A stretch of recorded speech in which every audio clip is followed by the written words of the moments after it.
Hello, this is Fire, and I actually remember to turn on the music this time.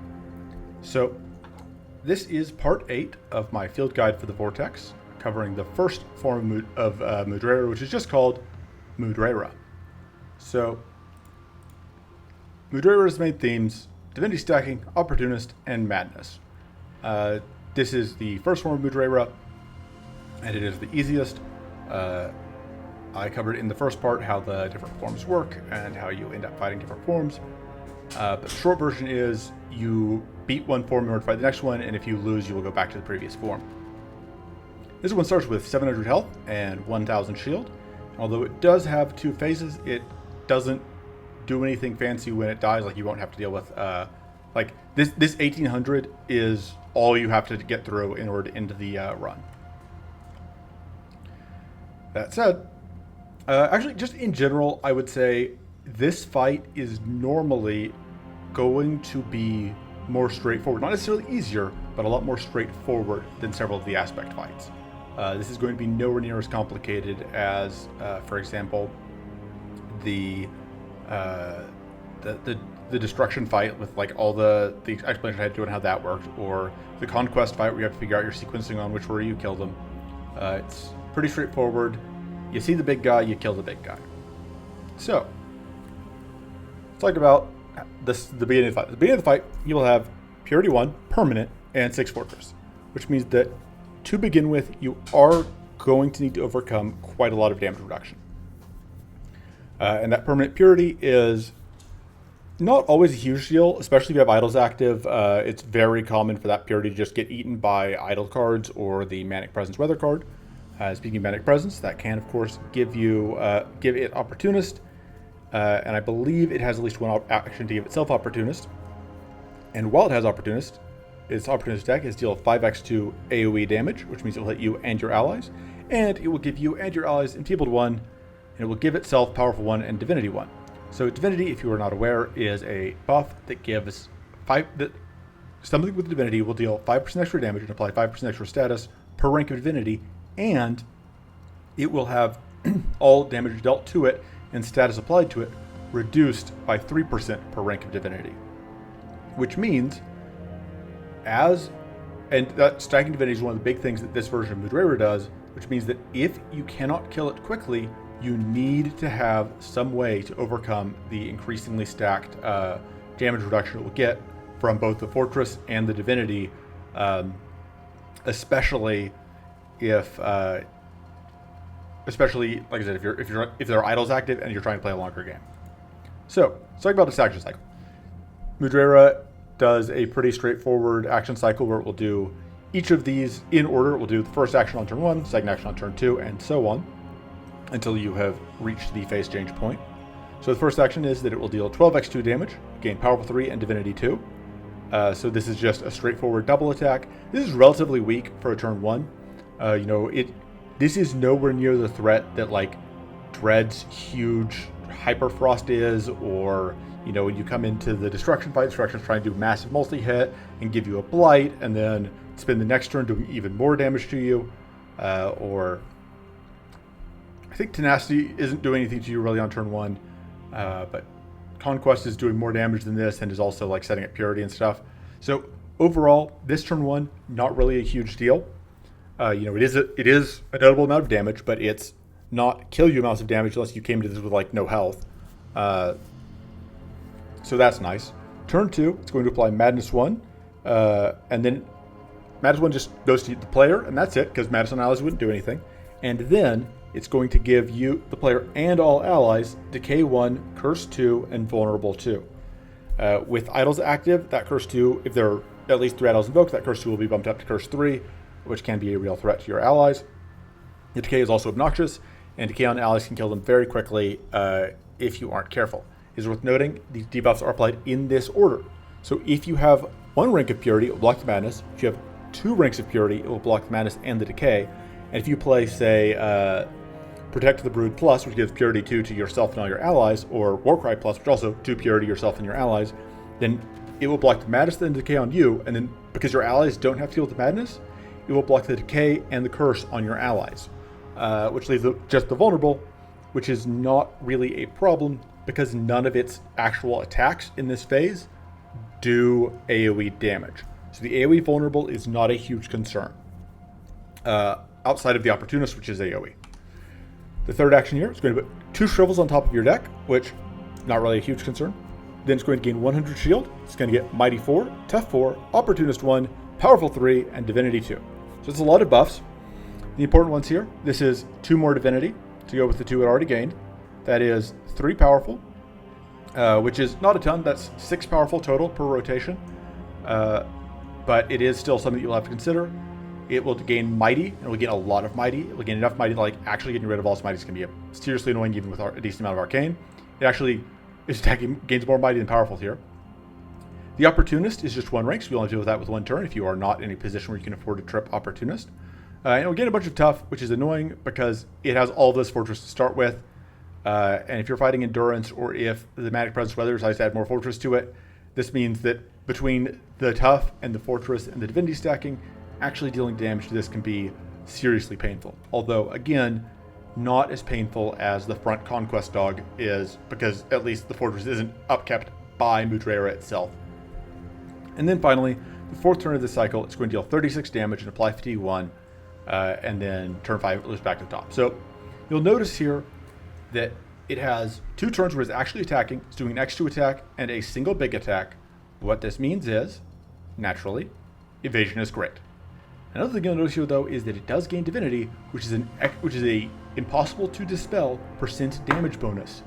And the important thing that means is that Tough and Weak are not going to cut it for long, especially with the Mighty counteracting that one of them. So if you are planning to tank, if you're planning to take a long time in this fight, you will want Evasion, or you will want specifically the card Ultimatum, which is the only card that will remove Divinity permanently. Ultimatum is you will have access to Ultimatum if you're fighting Mudraera, because you get it from the Final Confrontation quest. Sorry, you will get it from the Outside Influence quest, which is the quest that you must complete in order to unlock the Final Confrontation quest in which you fight Mudraera. So, if you have to be able to play Ultimatum, and it is an 8-mana spell, so like not every deck will be able to use it. But if you're holding Ultimatum in your hand at end of turn, you get Purity, which is pretty good. So, even if you're not sure how much you'll be able to play Divinity, or how much you'll be able to play an 8-mana spell, it may still be worth including Ultimatum for that reason. So, I keep saying phase 1. Well, once Mudraera hits 0 shield, it's going to change to phase 2. If it gets shield back afterwards, it doesn't matter, it's still going to be in phase 2. When it hits phase 2, it's going to gain Berserk 4, Powerful 3, Divinity 2, and Permanent Opportunist 1. So, Permanent Opportunist 1, first of all, I'm going to start with the last one first here. That Permanent Opportunist 1 means that each turn, it's going to get it back, and so you can trip Opportunist. Because Opportunist gets used up when it triggers, you only have to worry about it happening once per turn.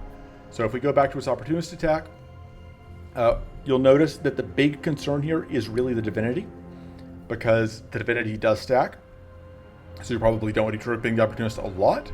However, this is a relatively weak attack. It gets half benefit. Opportunist attacks get half benefit from buffs. So it's only going to need half benefit from Powerful Divinity. And the other thing here is this gives you Enfeebled, and that can be good, because Enfeebled halves all damage modifiers, and that includes damage reduction from Fortress/Divinity/Tough. So for example, if you only are at like say plus 25% damage because you have Mighty but nothing else, and Mudraera has Tough and Fortress 6 and Divinity 5, so that's 115% damage dealt, then that's going to be minus 90% damage taken after you account for the Mighty. And the Enfeebled, so it's 90%, minus 90%, which is reduced slightly because of the soft cap is minus 70%, but you'll still be like, if you're trying to do 10 damage, do like 3. And after that is halved by Enfeebled, you'll be doing 5 instead, which is still only half of your base damage, but it's better than 25% of your base damage, So if you are in this position where you are really struggling to get damage out, you just do not have ways to get through, it's possible that tripping Opportunist and getting it to apply Enfeebled to you will actually save you. So that is a trick to keep in mind. Going back to this, like I said, it gains 2 more divinity, so that just keeps on stacking. The other way to get rid of divinity is the once per fight. If you're doing the if you're doing the Final Confrontation quest, you'll have access to the Fanasgal Trinket, which does a ton of damage and also removes 4 divinity. So you could save that until after this thing has at least 4 divinity to help clean it off, or you can play it sooner to do a bunch of damage if you happen to get like the critical and marksman card from Manic Presence. So the other, to go for the last note here, I've had a lot of people ask questions about multiple ranks of Berserk.